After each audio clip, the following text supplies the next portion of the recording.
welcome to the Pre-Chiro podcast. I'm your host, Dr. Ben Glass, and in this podcast, we just aim to contextualize the path of what it's like to become a chiropractor by having stimulating conversations with people in the field who have contributed to the profession, who are passionate about the study of chiropractic. And today, we have Dr. Simon Senzon with the Tic Institute and a number of other things like the white books and lots of presentations on the chiropractic consciousness paradigm and systems thinking. So really excited to dive into a lot of different concepts and just introduce students to some of the pathways that you've taken. But before we do that, Simon, can you just introduce yourself and reflect on that time in life that you decided you wanted to become a chiropractor? What was it that attracted you to this path? Sure. Yeah, it was. Well, good to meet you all. Glad to be here finally. We've been trying to plan this talk for years in the making, but we finally made it happen.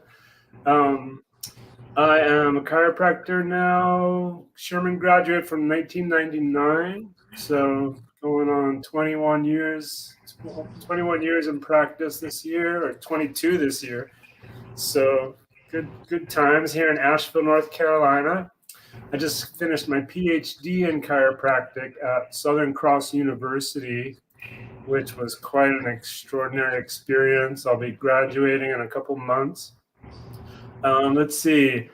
When I decided to become a chiropractor, I had been in chiropractic care my whole life since age 4. I've been to several different types of chiropractors. Had an amazing healing experience as a child where I had psoriasis pretty profoundly as a child. And my mom took me to a chiropractor who followed the teachings of Edgar Cayce. So he put me on a diet of all whole foods, no sugar, no preservatives, lots of water. We drove 45 minutes each way twice a week to get my spine adjusted. Over the George Washington Bridge from Long Island into New Jersey. And in 4 months, my body cleared up. It was just an amazing story. He's got pictures of me in his book, Dr. Pagano. It's called Healing Psoriasis. They even did a special once on Edgar Cayce, he was a psychic who would go into these trances and share these healing experiences, these healing approaches, and he often included chiropractic. That's how this chiropractor found him. Anyway, there was an Unsolved Mystery episode, and they interviewed me for Unsolved Mysteries back in the day. So I'm an unsolved mystery. And then I started receiving network chiropractic care back then. After I finished college, I did my bachelor's degree in history at SUNY Brockport. And then I did my master's degree in philosophy at Goddard College. And I was living in California at the time. And my chiropractor, I just got inspired. He had BJ Palmer on the shelf. He had DD Palmer on the shelf. And I didn't want to just teach philosophy or write books or teach college. I wanted to really share chiropractic with people hands-on. So without any science classes under my belt, besides perhaps one during undergrad, I started my prereqs and I went off to Sherman. And so it was an exciting journey for me. So I got to take my understanding already of Western philosophy and Eastern philosophy and history and apply that to the history and philosophy of chiropractic right from the start. So it's been quite an interesting journey. Mm-hmm. Can you unpack a couple of the things that you shared? One, you mentioned you just are completing your PhD in chiropractic. What inspired that decision, and what did you specifically study within that PhD? And then 2, you mentioned that you decided to partake, you're practicing network chiropractic and expressing yourself as a chiropractor in clinical practice through that channel. Can you kind of just touch on those 2 things, please? Sure. That'll take the next 2 hours, but we can certainly do it in brief. Yeah, so as I was saying earlier, when I learned the philosophy of chiropractic and the history of chiropractic, I was really interested at the time to situate it within the history of philosophy. So I started doing extra reading and studies of the green books.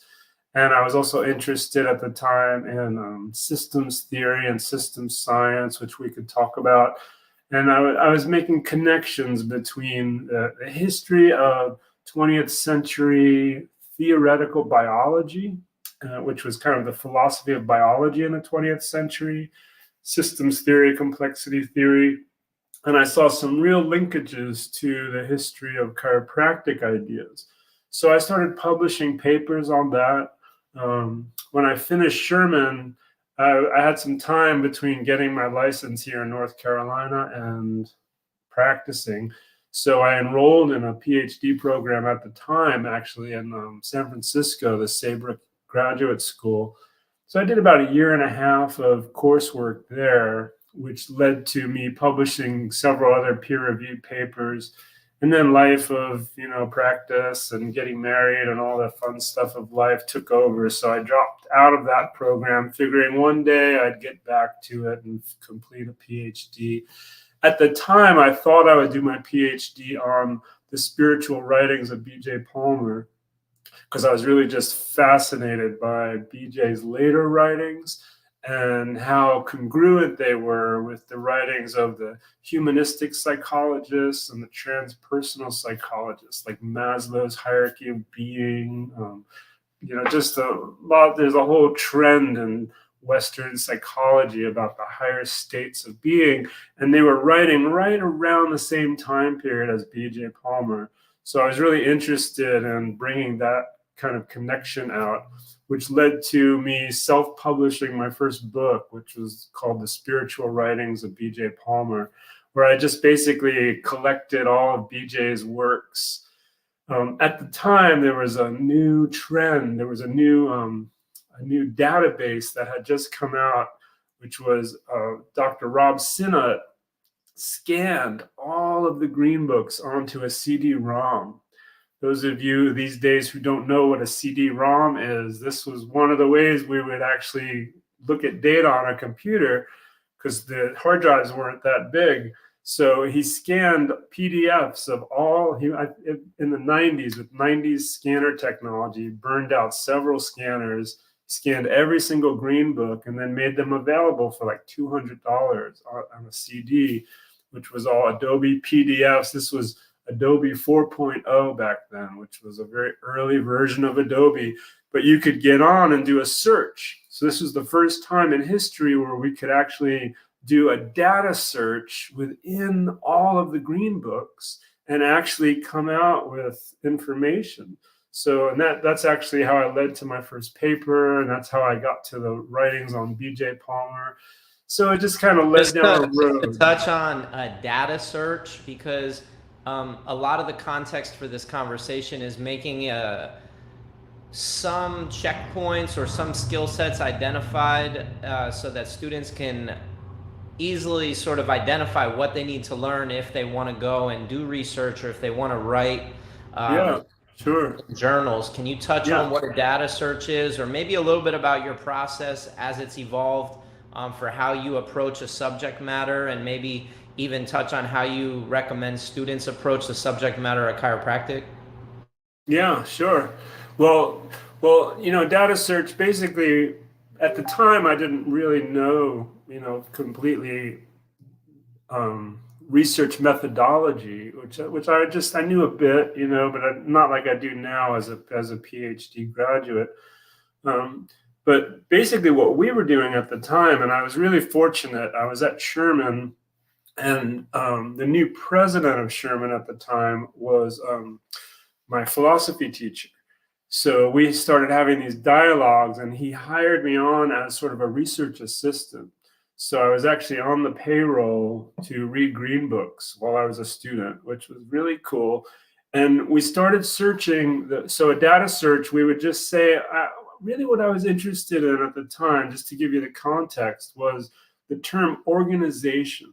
today, when we talk about self-organizing systems, right, which is an organism's ability to organize its own parts, right, to take the energy from the environment, use it as a useful source of energy, and create its own parts and excrete what it doesn't need, right, through breathing and eating, right, drinking. So that's how organisms self-organize. They absorb energy from the environment. They use their intelligence to organize their own parts, create their own parts, and excrete what they don't need anymore. And the terminology for that in the 20th century became self-organizing systems. And the chiropractors were always using the term organization as it referred to how innate intelligence organized the body. So the first real search we did was we searched for the term organization. So think of it as we wanted to collect all the data that we could within the green books about this term organization. So that's how the first study started, really. And this is the very first technological study of the green books that was ever done, really, this work that I did back at Sherman. So we printed up everything that we found. So we printed up the page before it and the page after it, just to have a context of whatever the quote was. And then I hired my own assistant to go through these and highlight, in yellow highlight, where the term organization was in these stacks of papers that we collected. And then we read through them all to determine whether the quote was appropriate. Like, they weren't just saying, I'm going to organize what I'm going to eat for lunch today, but it was a quote that was saying, this is how the body is organized. So we pulled out all of those, and I think we found 73 relevant quotes. I'd have to go back to the paper to get the number right. But we were able to determine that the chiropractors in the 1920s, especially like Stevenson's textbook, the way they were using the term organization was congruent with the way that biologists of that time period were using the term. So we were able to really make that correlation. And that was, today there would be far more technological ways that we could kind of apply that or study this.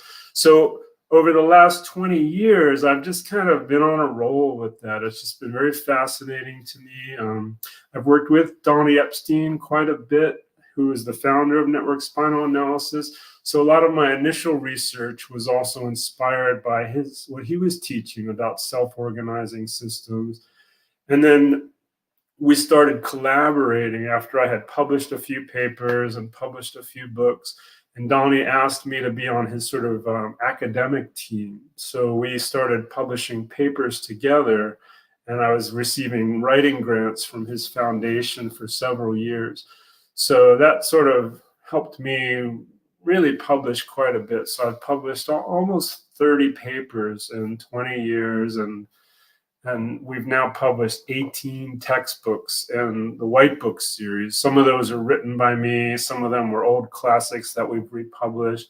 So what I wanted to do for the PhD was to build on the papers that I'd published and build on the work that I'd done, and learn how to go about the subject that I was attacking in a more rigorous way, with some real oversight of scientists and PhDs that could direct me to make sure I was being objective, and to make sure I was being scientific, and to make sure it wasn't just my own cool ideas I was writing about, but I was actually using a methodology that was objective to, explore a hypothesis and come up with a conclusion.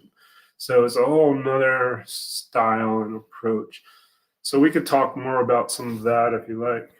I would love to hear just what your vision is for how this new body of work that you've put together with the PhD is going to help the profession.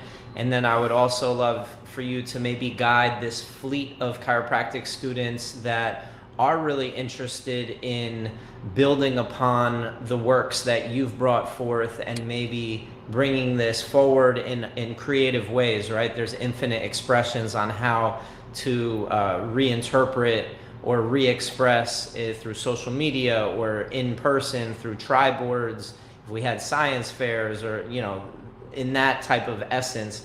I was just wondering if you can maybe provide a little bit of direction for students as to how they can maybe work with some of these things that you've brought to life.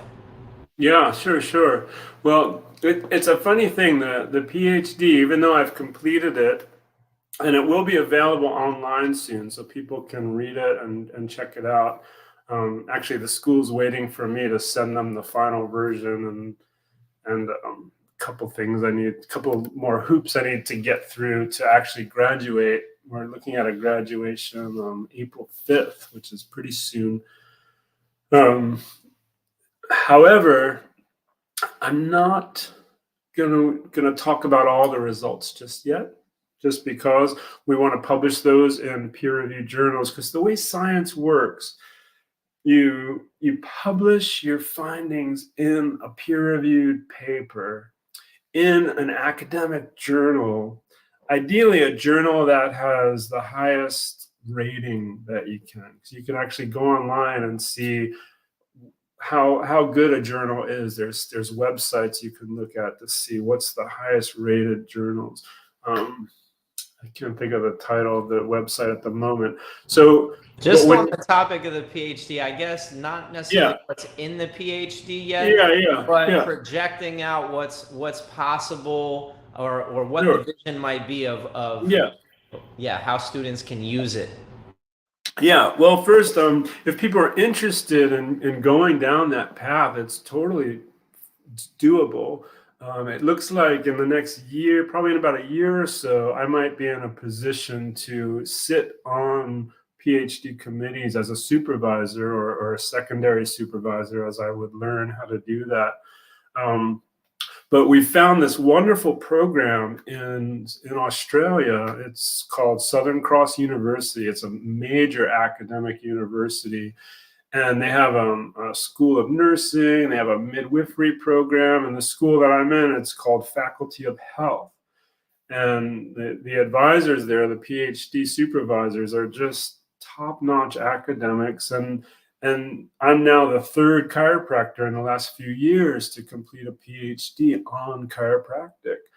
And really at the heart of it, the way I see it is we need to have sort of a core group of chiropractors, chiropractic students worldwide who have a shared understanding of the facts as a start, right? The same facts about how we got here and what are the main principles that underpin the philosophy, and what are the actual historical facts, especially as we look at the history of subluxation theory.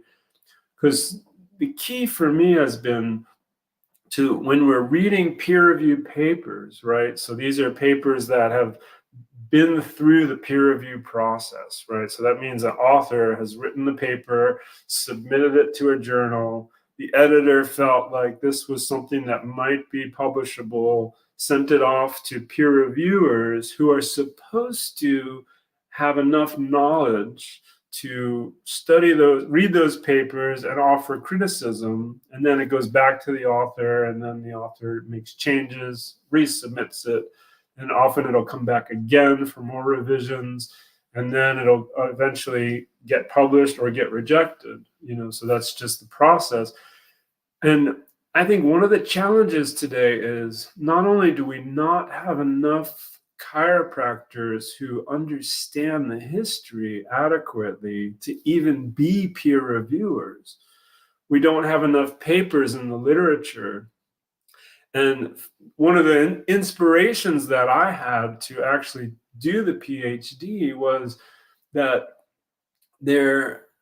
what I've noticed in the literature myself over the years is that there are lots of errors. There are people who are making statements about the philosophy of chiropractic, about the history of chiropractic, about subluxation, that are just wrong. They're just not based in fact. So I wanted to look at that objectively. So, for example, I'll give you, there's one paper that you guys can read that's really important. It's by Yvonne Villanova Russell. It came out in 2011 in the journal Social Science and Medicine, and it's called Caught in the Crosshairs. And she's an academic dean at Texas A&M University. She's a PhD, not a chiropractor, married to a chiropractor. But again, she's published these papers which affect her career, right? So they're not like, oh, I'm married to a chiropractor, so I'm going to write a cool paper about chiropractic, right? It's like, this is someone who's a serious academic, who's only going to publish objective things, ideally, right? Which she did, and she has. But in her paper, what she did was she looked at the chiropractic identity literature. She looked at the debates in the chiropractic literature and in the press, right? Like Dynamic Chiropractic, those magazines, and looked at the fighting going back and forth about who chiropractors, what chiropractors say chiropractic should be about, right? Should it be about subluxation?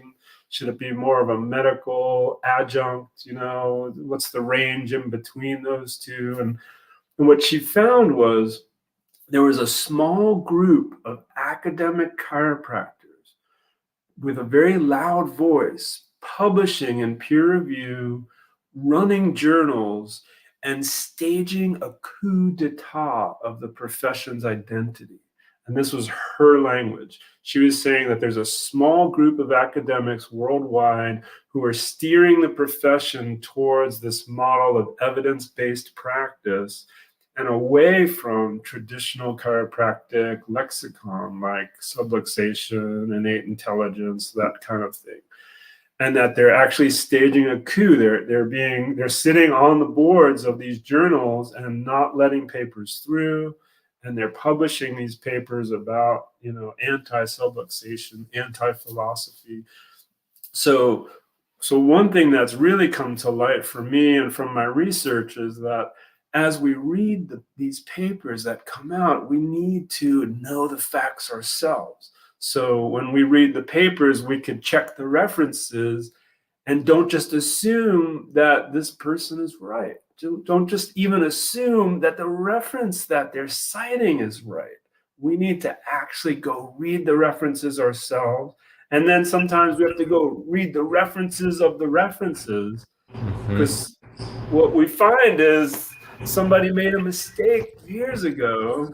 Nobody corrected it in the literature. It keeps getting cited again and again, and people just think it's a fact, and it's not. I remember watching a presentation on the Tic Institute page on the platform where you were trying to describe an information network and how we should look at the references of a paper and then go to those references. And I think that's kind of what you're describing, right? Is like there is connections to be made beyond just what this paper is based on. And I really appreciated when you put that out there. It expanded my context for what it truly means to explore a topic. And that's great. Yeah. And the way I think of it now, it's like, you know, each paper that gets published, right? So say Ben wrote a paper and he cited 10 papers as his support for the statements that he makes in the paper. And 2 of those papers that he referenced were papers by me, right? So then there's a link from him to me, and then from his paper to 9 other papers, right? Or 7 other papers, or 8 other papers, right? 2 of those go to me, right? And then I've referenced, say, another 20 papers in my 2 papers that he references. So we could represent each one of those papers as dots and then link them together with lines, right? So we start creating a network. This is how a network gets created, right? You have at least 3 different hubs that are linked together in different ways. And this is what I was able to do with my thesis. I went into the literature, the chiropractic identity literature, to try to construct what is the network itself of the chiropractic identity literature. And there's a few really fascinating things that we find. One is the papers that are the most influential on the network sort of restrict the flow of information through the network. So the papers that get cited the most, let's say there's like 100 papers in the network, but 5 of those papers are cited the most, right? So think about that. So then 5 of those papers are dictating the knowledge through 100 papers. And then those 100 papers are also citing or being cited by future papers, right? So the network starts to grow. So the ones that are cited the most are the most dominant. And there are a few other measures that we did that you can look at to see what different ways that a paper might dominate a network. And I think of it also kind of like a self-organizing system, right? Because if you think about it, to get a little abstract for you guys, right? A body is a network, right? We have an organism is all these little parts networked together, right? It's a self-organizing system with billion cells all working harmoniously in this nonlinear feedback system. So when a human being writes a paper, right, that cites other papers, it creates this social network of human beings, right? Where like how it's basically our society, and in the case of a profession, it's kind of the inner working of the self-organizing dynamics of the profession itself. That's what the papers represent, right? Because these are the leading thoughts of the profession getting published in peer review. So it's really kind of the heart of the profession. And when you look to regulatory agencies, like if we look at, say, in the UK right now, there's a movement to say subluxation is only a historical thing that should be just part of the archive, that should just be taught historically.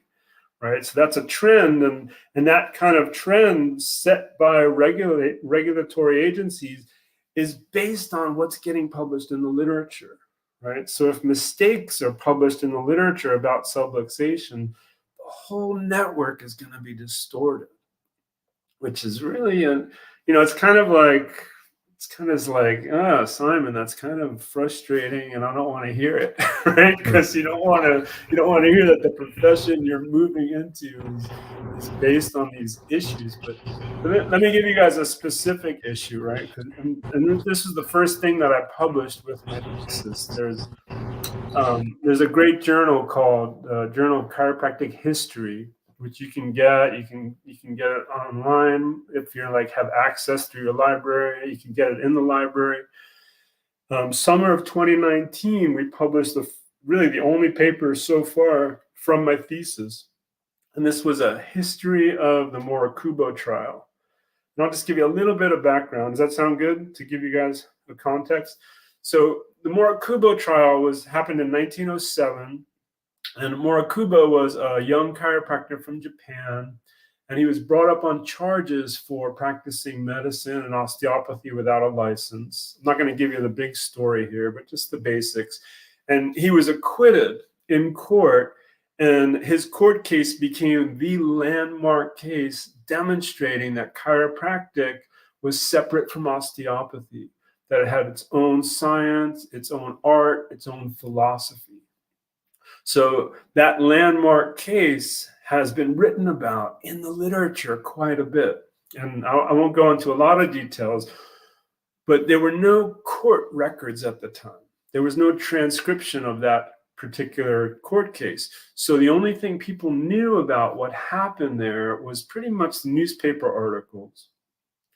And going back now to 1952, there was this lawyer named Lerner who wanted to do some history of early chiropractic because they were trying to pass a chiropractic law in New York. So he was hired by these New York chiropractors to go to Davenport, meet B.J. Palmer, interview his faculty, I think they paid him $1,000 or $2,000 a month for 2 years. And he went into courthouses and he looked at old records. He got access to BJ's archives, which were probably not organized at all, and just read old issues of what was happening back then. And he sort of tried to piece together what happened back then. And one thing that he wrote was he ended up writing, it's this really weird sort of thing that he wrote. Like if he didn't have the facts for stuff, he just kind of made stuff up. And he just made it kind of like a story and told it like a tale and made it mysterious and weird. And regarding the Murakubo trial, what he states in his document, which never got officially published, it was just kind of buried in the Palmer archives until the 1980s or 90s. And what he said was that the Murakubo won the case because there was a textbook that got published at that time by Smith, Langworthy, and Paxson called Modernized Chiropractic. Now, these were students of D.D. Palmer's who published this comprehensive textbook back in 1906. It came out around the same time as the very first Green Book in 1906. And their book is very extensive. It was written by Smith, and it used the term subluxation 1,100 times. It doesn't have much philosophy in it. But however, Lerner states that the defense used this textbook, and that's how they won the case. And starting in the 1980s, the Journal of Chiropractic History, the historians there, took this thing by Lerner and started publishing papers about the Murakubo trial. And they said things like, oh, after the trial, B.J. Palmer changed his whole philosophy. And because his rivals' ideas were used in the case, that made chiropractic legal. Right, so there was so none of this was true. What I found in my research was that they didn't use that textbook. It was probably there in the courtroom, but it wasn't part of the defense. The defense just brought all the books that had been published. The prosecution wanted those. But what I found was I went back and looked at all the primary documents to see what actually happened likely. And my rule was, and this was part of the academic PhD scientist who wrote the paper with me, my supervisor, he said, let's make a rule where we can only say something is a fact that likely happened in the trial if we have 3 documents, 3 primary sources all stating the same thing. Then we'll say this is a fact. If not, we could say maybe there's 2 sources, there's some conflicting sources. We're not going to talk about those. We're just going to talk about what we think happened. And I ended up finding like 900 sources of primary documents. It's really amazing. And you can actually, we published the data tables with the article. So the article itself with the appendices is about 70 pages. So you can actually go and read the tables and actually read the little clips from the newspaper stories, letters from Murakubo and BJ and other people who were witnesses.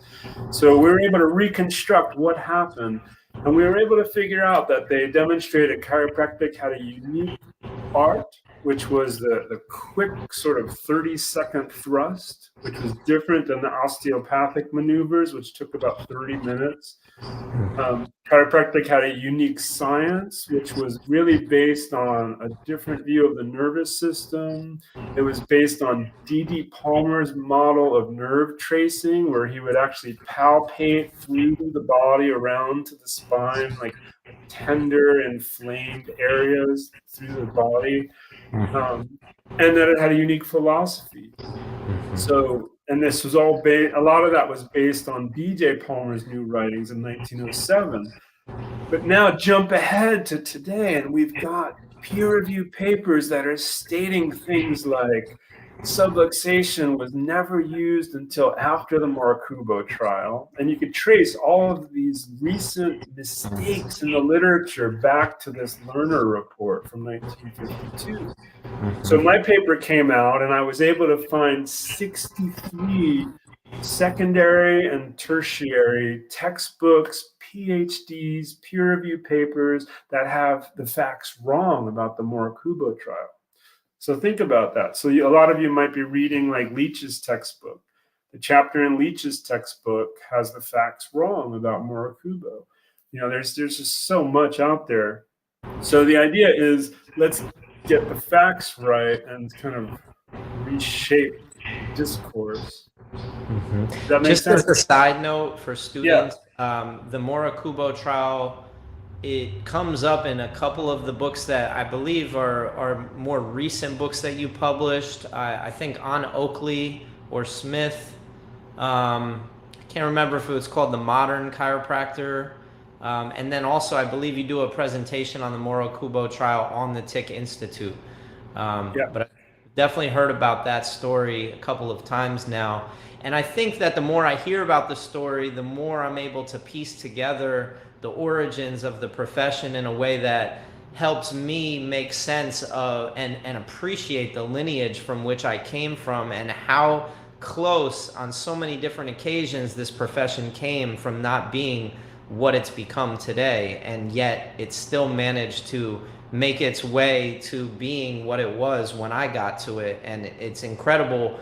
I'm always telling students how amazing this profession is, how many people contributed to that amazingness, how many people left their life's work available for us to learn from and make sense of how to refine and master our skill sets as we see fit, as as our interests attract us in different directions. But yeah, I'm just wondering if you could kind of like, in a Cliff Notes way, give us a little bit of the overview on the different books that are available for students, and then also maybe just some prompts that are associated with some of these works that you've put out for the profession. I know you've reprinted certain textbooks, and then you've also added commentary to those textbooks so that students can then use those prompts that are in those books.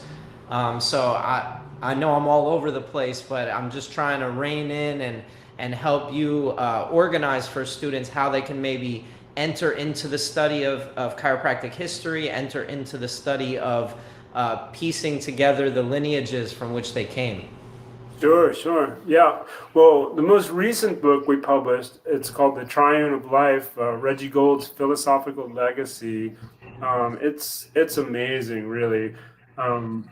That book just came out last month or 2 months ago now. I'm actually working on a new talk that we'll start sharing with people soon on my chapter in the book, which is a history of the chiropractic triune. And if you've read Stevenson's text, you know about the triune of life as part of the 33 principles. The expression of intelligence through matter, through the nervous system. That's really the heart of it. And Reggie Gold, he did his PhD thesis 60 years ago this year. It came out. It was one of the last PhD theses, which was something that chiropractors did back in the day, where they would finish their chiropractic degree and then write a thesis on philosophy. And Reggie wrote The Triune of Life, which was an instant hit. It was republished back in the 60s and 70s by the ICA. And then Reggie helped form the FSCO, which is now called the IFCO. He also helped found Sherman College, Penn State College, and there's lots of offshoots. So what we did was we thought, let's republish Reggie's core thesis, The Triune, as a book, and then we'll invite his students, people that he inspired all over the world. I think we've got essays from 14 countries, I think.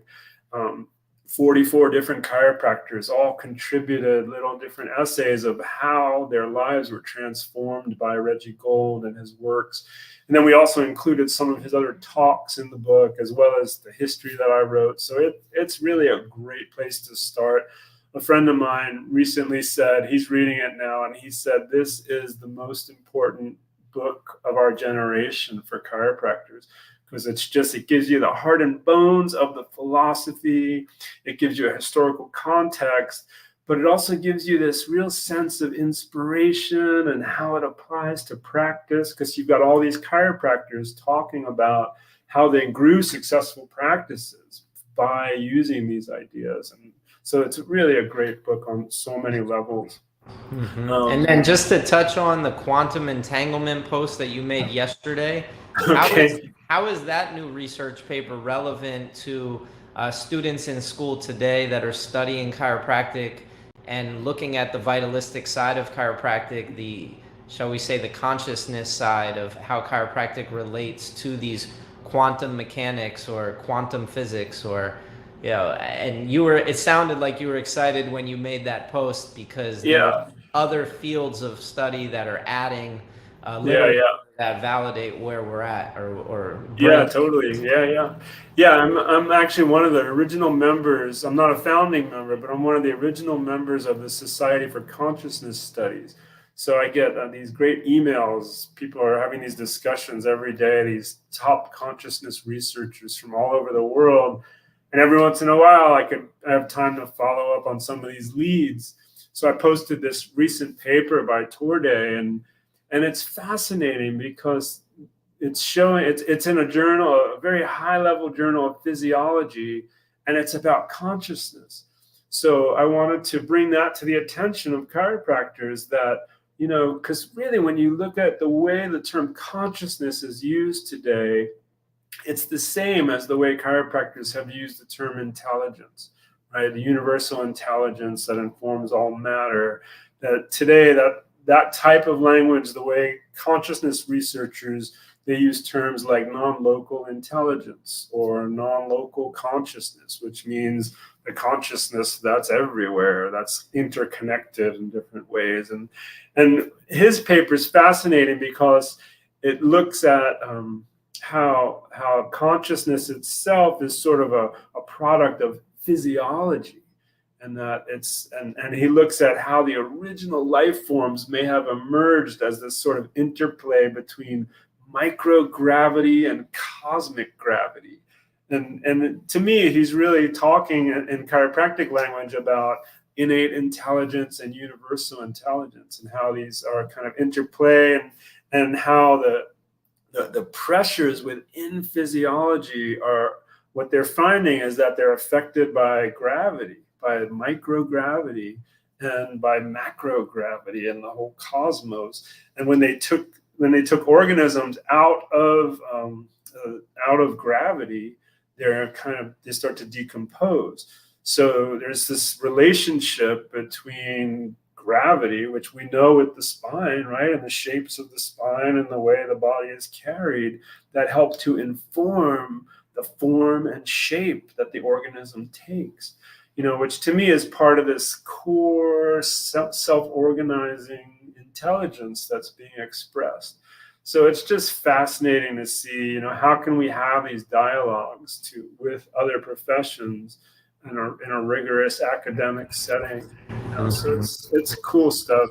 And you know, Ben's referring to our Facebook page. So any of you, that's one way you can get in easily to what I'm doing and what we're up to. Just I think you could just request a membership in Tic, which is the name of our Facebook page, or you can go to the Institute Chiro Facebook page and then go to our little discussion forum, which is a private forum called Tic.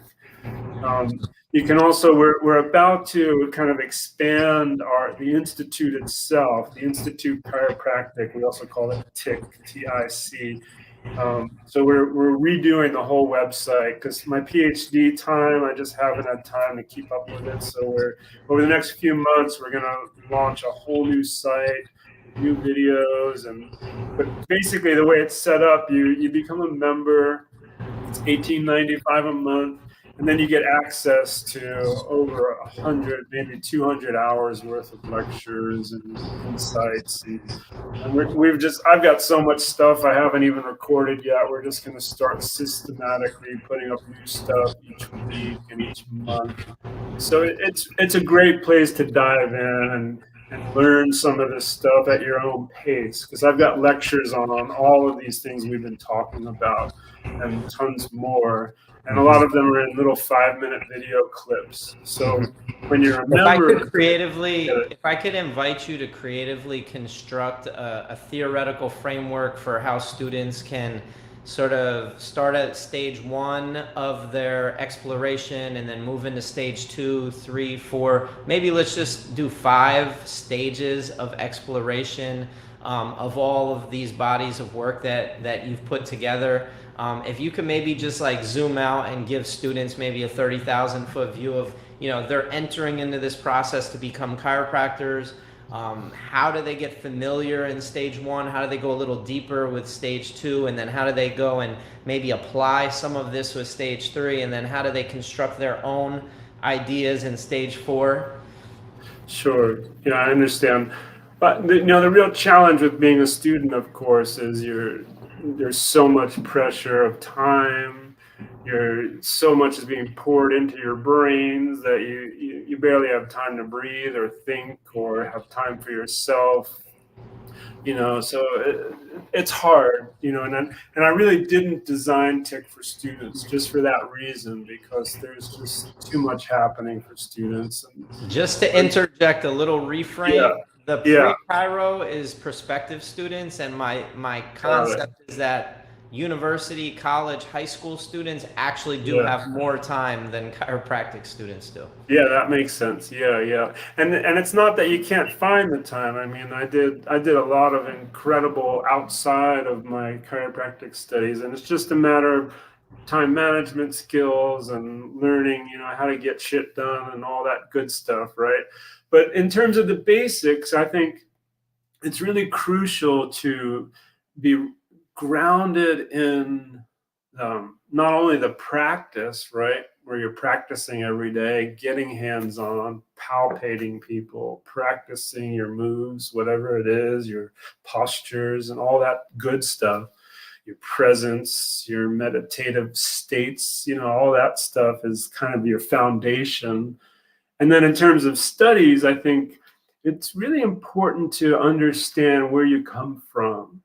So I think one way to sink into it, if you're a pre-chiropractic student and you're looking at a school particularly, it'd be kind of cool to get to that school knowing, like, who are some of the faculty that I'm going to be learning from. Maybe look at some of their bios. What schools did they come from? Are they recent grads, or did they graduate back in the 60s or 70s? Maybe they were taught by some really cool, great chiropractors, right?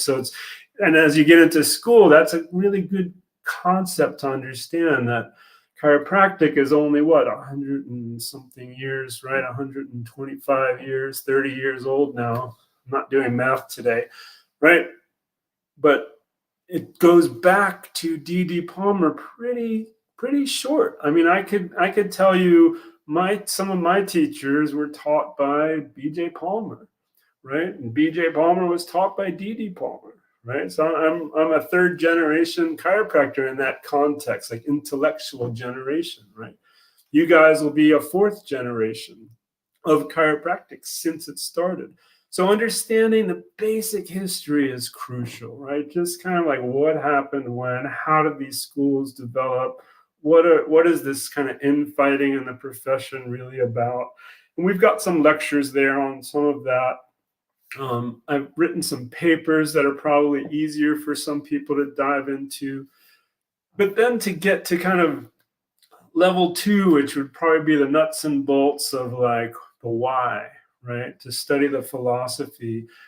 I think one of the simplest books that we republished for you to dive into, there are 2 books by Jim Drain. One's called Chiropractic Thoughts, and the other one's called Mind and My Pencil. And Drain was a 1911 graduate from the Palmer School. And then he went back to Palmer every year. He studied with BJ. He did have some classes with DD. And then he went on, he was the president of the Texas Chiropractic College for years. And he wrote these books as lectures to his students. And they're written really in this kind of layman way, right? They're very similar to Stevenson's textbook, which is sort of the core philosophy book of the profession. But but they don't try to be rigorous like Stevenson did and try to follow a certain system. They're just these little talks about all the core ideas. So I think that's a great way to just get some real basics. And then, a couple other books that I did in the early part of my career, the one that I mentioned earlier, just for inspiration and get to some of the more spiritual connected stuff that's in the philosophy, is like the spiritual writings of B.J. Palmer. And the other book is The Secret History of Chiropractic, which the subtitle is The Spiritual Writings of D.D. Palmer. That book I'm going to probably do a new edition of pretty soon, because just to update the more Kubo stuff. But those are some really good basics. And then if you want to go even deeper and really in terms of reading and get the history, I would say our book that we put out a few years ago, it's called The Definitive Guide to the Chiropractic Green Books, that I wrote with two co-authors. And what we did there was, people look at B.J. Palmer's books. B.J. Palmer, if you don't know, he was the son of the founder of chiropractic. D.D. Palmer founded it. His son B.J. was president of the school for 61 years, basically, or something like that, or about 60 years. And he published 30 books. So people look to his books as sort of the cream of the crop of the philosophy. But when you read his books, they're not all so easy to access. So we wrote a book called The Definitive Guide to the Green Books, where I did chapters on each of the Green Books and summed up what's in them and where they come from and sum up some of the ideas. So you can really get a sense of how those ideas developed, where they come from, why they're important, and then figure out from there which ones you want to read yourself. So it's really a really good place to start there. And you also, and all of these things will add to your certainty. They'll add to your ability to know when you're putting your hands on someone, there's roots there. Right? You're planted in a history of ideas, a history of clinical practice, a history of hundreds and thousands of chiropractors that have come before you who set up this profession so you can do what you're doing. So when you get this kind of background, you're really getting the goods, right? And you're getting a foundation that you bring to your own clinical experience every day. And then just to go deeper, if you really, especially as you're getting into school, there's one book we did that's kind of probably one of the most important books out there. It's called The Complete Chiropractor, which is the writings of R.J. Watkins, who was one of the great geniuses of chiropractic in the last century. And all of his essays were put together by one of his students, a friend of mine, Steve Walton. And I asked Steve if we could turn this into a book, which we did. It's a tome. It's 800 pages, but it's broken up into subjects, and each subject is small essays. So it's really manageable if like, I'm studying palpation now, I'm going to go to the section on palpation and read a couple essays there. And even though a lot of it was written back in the last century, it's really relevant still. Some of it is really cutting edge stuff even today. That individual, Watkins, he was the president of a school for a while, wasn't he? Or no? Well, he was leadership at several schools. Yeah. So Okay. when Life Chiropractic started down in Atlanta, Sid Williams brought him down and asked him to create the program. So he was academic dean, head of the clinic, created the whole program at the original Life. And then the CCE developed right at that time. And they didn't like that program because he had the students in the clinic in the first quarter putting their hands on patients. And then after they learned some clinical skills, then he taught them the science behind what they were doing. So CCE didn't like that, So he ended up moving on, and then he was the head of philosophy at Cleveland, LA for a while, for about a decade. Yeah, he's really amazing guy. So there's that, and then there's the 10-part series that I published in the Journal of Chiropractic Humanities, which is free, it's online, it's in PubMed, and it's the history of the chiropractic subluxation. So that will give you a whole next level of depth and understanding of, just the science behind the subluxation, where it comes from, and it'll give you a whole nother set of roots, especially as you're reading the literature. So that's quite a few levels there, and then we can always talk about other cool stuff, but that's plenty. Thank you so much for sharing today with the students. I really appreciate it, and I'm Yeah, excited. I'm excited to really point people your direction really early in their path. I think if we ask new questions like what would pre-Chiro student expressions look like if they had gone through some of the materials that you've crafted, or even current chiropractic students early in the program, it keeps them connected to chiropractic if they start prior to the program and then they get to the program to become a doctor of chiropractic. But really, they've got a layout of, okay, these are 18 different books that I have on my sort of to-do list or my book list going into school. So it just really helps simplify the process in a way that helps students, and I really appreciate all the work you've done. So thank you. Yeah, my pleasure. Yeah, it's a great program. I'm glad you're doing it. Absolutely.